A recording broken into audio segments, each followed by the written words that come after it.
Hi everyone, I just got back from a trip to Japan. Yes, it was absolutely amazing. And one of the things that we did there was we went to the Osaka Expo. Again, had an amazing time there. It was very, very hot, which I personally didn't appreciate, but it was still really fun.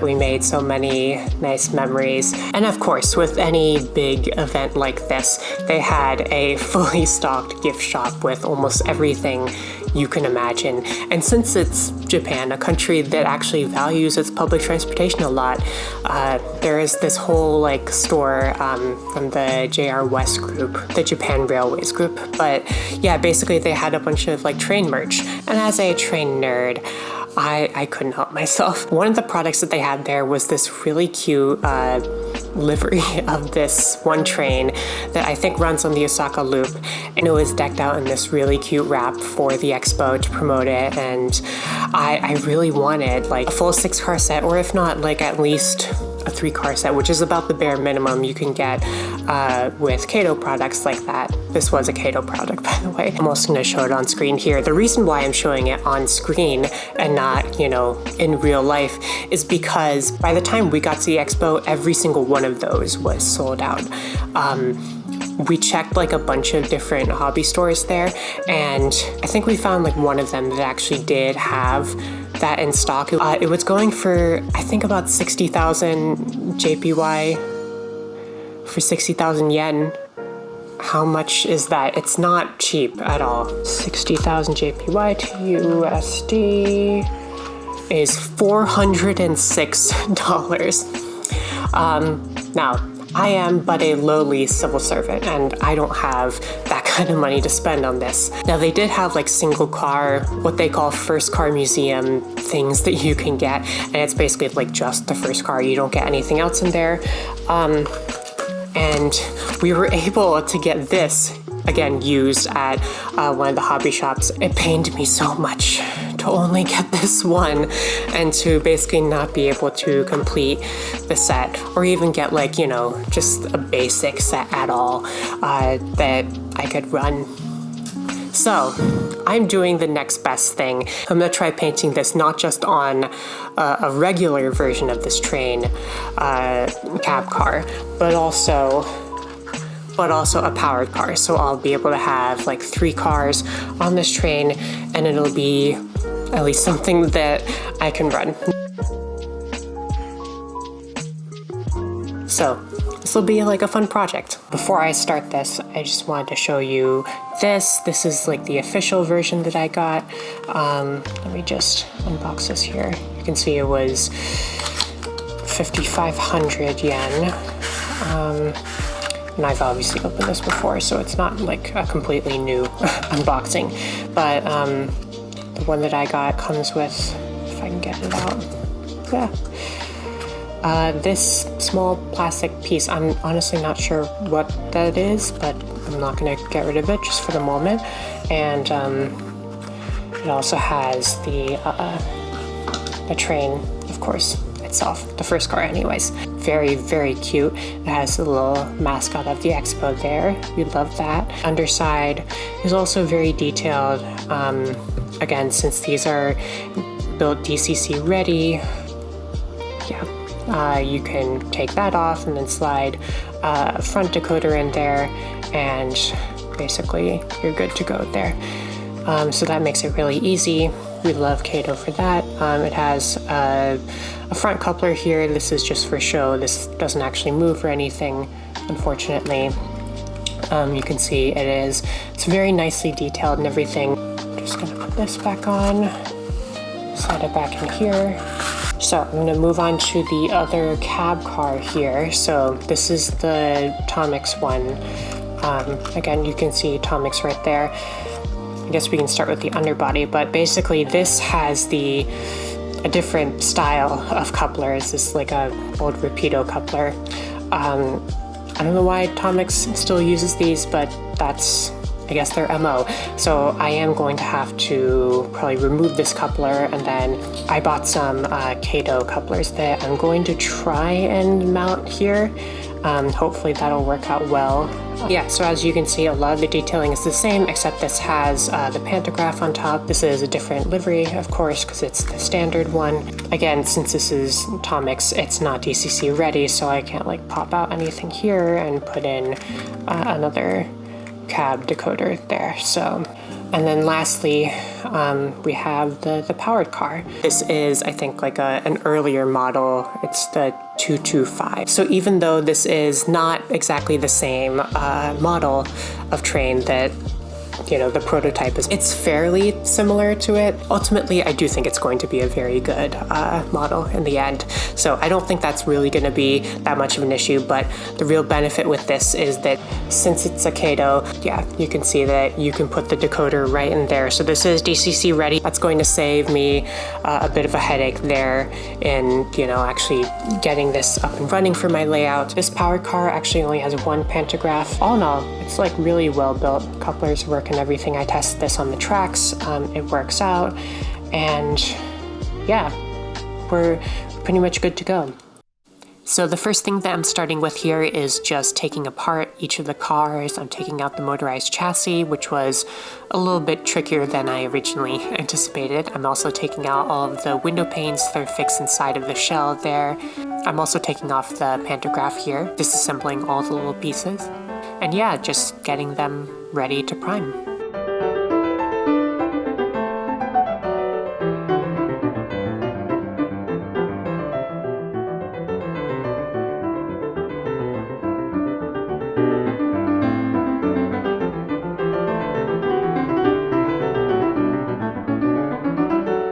And now I'm using a little pipette to take some microsol and basically try to dissolve a lot of the decals that were placed on these bodies. It was honestly really difficult to get them off, and I had to resort to sanding them off in some instances. This was probably the least fun part of the whole process. I guess I could have left them on there, and I did for some of it, but it was very obvious that it was an additional layer on there, and I wanted to try and get it off as much as possible. Here, I'm just taking some plastic primer. This is a clear coat primer that I got, and yeah, I'm spraying that on.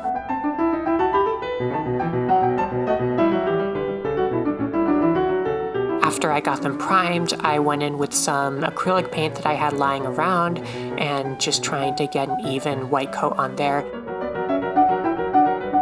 Unfortunately, I don't have an airbrush, which I know would have made this a lot better, would have probably achieved a little bit better of an end product here.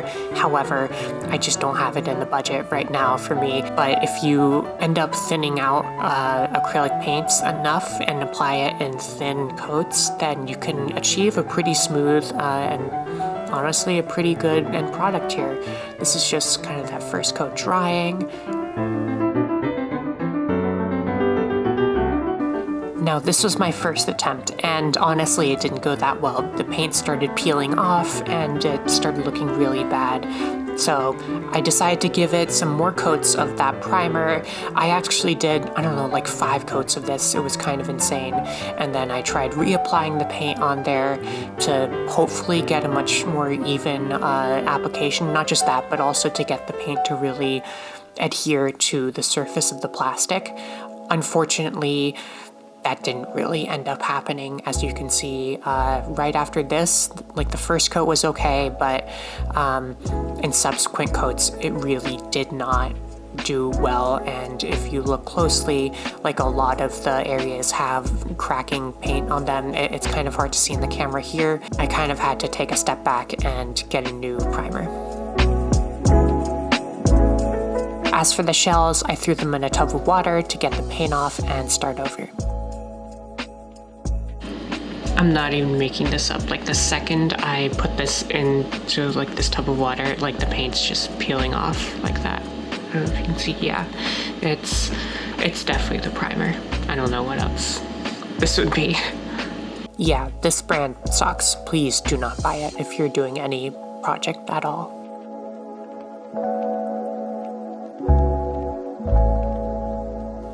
Instead, I ended up going with a Mr. Surfacer primer, and this one is in gray, and based off my research, all the reviews said that this was going to be the best product here for my needs. So I'm just giving it another go and also doing another coat of paint. Hopefully this is going to work out.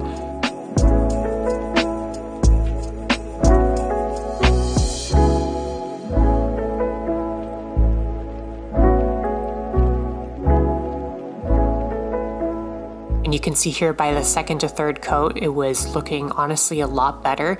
The application was much smoother. It was very clear that the paint was actually gripping onto the plastic body much better than the other primer. So honestly, I really think it was an issue with the primer. This just works so much better.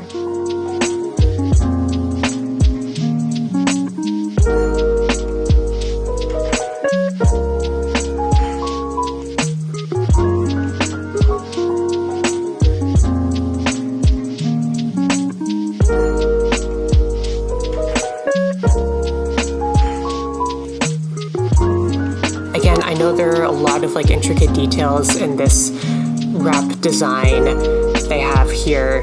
I'm hoping that I can recreate those. I don't want to brag or anything, but I am pretty good at painting. So I thought, okay, maybe I could actually pull this off. Now comes the fun part, or the infuriating part, depending on what kind of person you are. I'm just using this insanely tiny brush here and mixing up, trying to color match the paint as much as possible, and then just very carefully tracing the design onto the shell that I just primed and painted.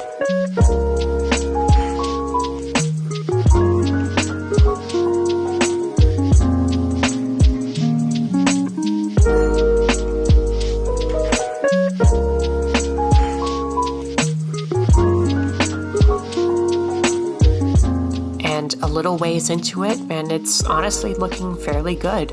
I was surprised at how well I was able to recreate the design, because it is a very complicated and difficult design to kind of paint on there. Now comes the detail part. I'm just taking some yellow paint and I'm doing some of the details around the doors.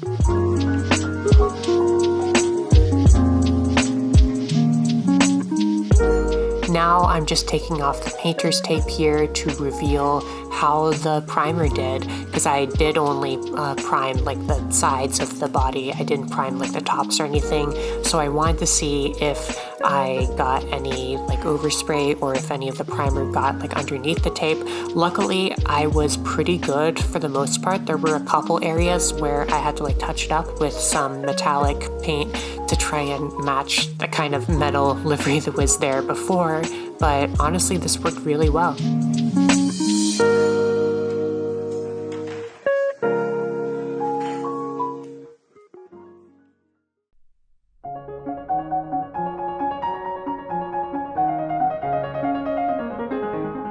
Next up was recreating all of the text on this design.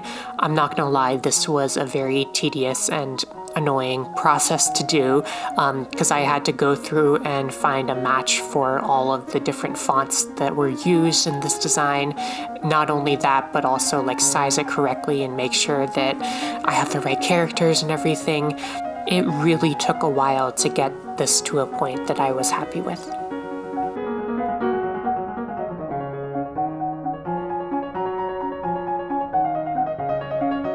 And let's see how that printed out. Okay, not too bad. Looks pretty good, honestly.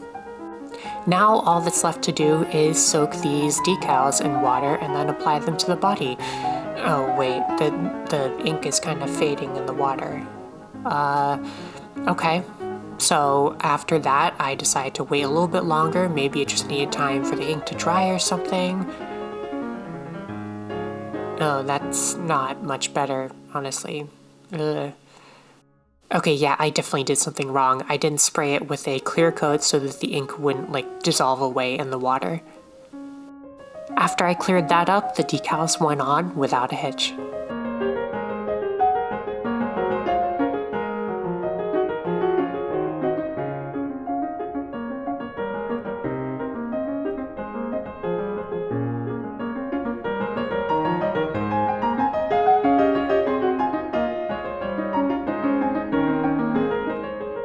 And here's how they turned out.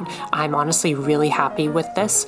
I know that some of the areas you can see some of the paint streaks and the paint is a little bit clumpy. However, I think that just gives it a lot more character than the perfect like machine-made printing that they do. You honestly don't even notice it when the train is running around, and I think it gives it a nice, like, personal and human touch in an age when we're seeing, you know, like AI kind of try to replace everything. It's honestly refreshing to have something that truly feels homemade. Not everything has to be as perfect as what the factory would produce. Sometimes giving it that kind of personal touch can mean a whole lot more.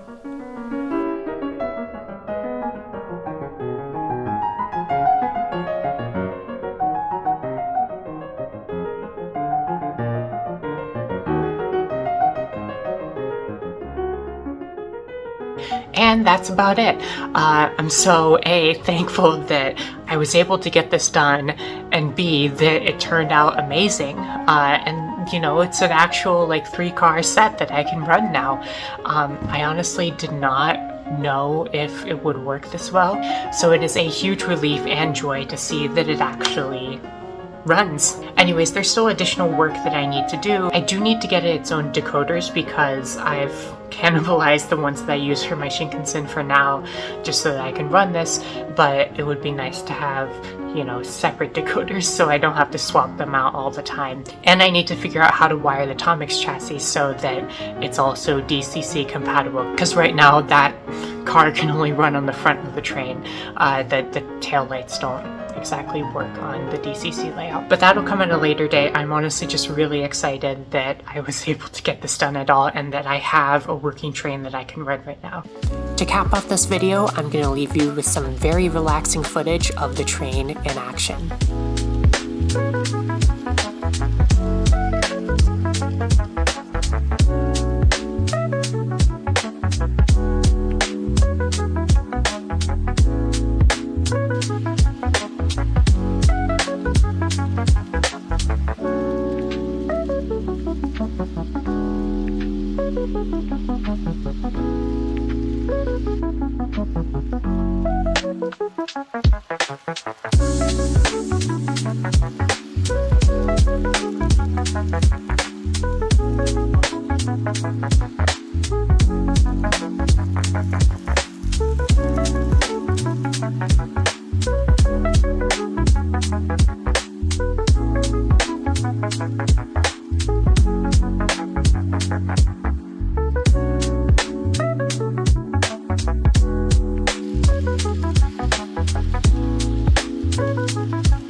Thank you so much for watching this. I'm honestly still pretty new to the whole model train landscape.